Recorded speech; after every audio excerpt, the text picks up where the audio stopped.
కూటమి ప్రభుత్వం అధికారంలోకి వచ్చాక దాతల సహకారంతో గుంటూరు ఆసుపత్రిలో కోట్ల రూపాయలతో అనేక అభివృద్ధి పనులు చేపట్టామని కేంద్ర సహాయ మంత్రి పెమ్మసాని చంద్రశేఖర్ అన్నారు.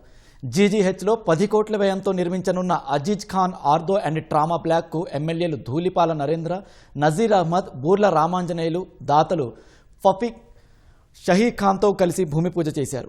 ఇప్పటికే మాతా శిశు సంరక్షణ భవనాన్ని ప్రజలకు అందుబాటులోకి తెచ్చామని పెమ్మసాని తెలిపారు.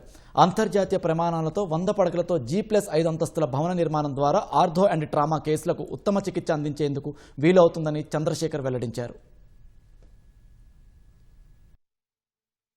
దాదాపు 10 కోట్లు లేదా దానికంటే కొద్దిగా 1-2 crores ఎక్కువైనా కూడా ఆర్థో అండ్ ట్రామా బ్లాక్ శంకుస్థాపన చేయడం జరిగింది.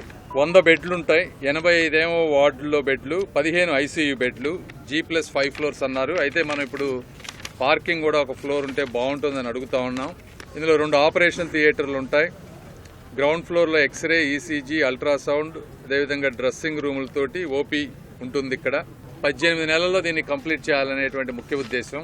ఎందుకంటే దాదాపుగా ఇక్కడ ప్రతి నెల 10 నుంచి 12,000 మంది ఆర్థో ట్రామా బ్లాక్ ఇక్కడికి వస్తారు. 350 సర్జరీలు జరుగుతాయి ఇక్కడ. కాబట్టి ఈ కొత్త భవనం దాదాపు వచ్చే 75 నుంచి 100 సంవత్సరాలు ఈ ప్రాంత ప్రజలకి మంచి ఆధునిక వసతులు అందిస్తుందని, అది ఇంటర్నేషనల్ స్టాండర్డ్లో కట్టబోతా ఉన్నారు.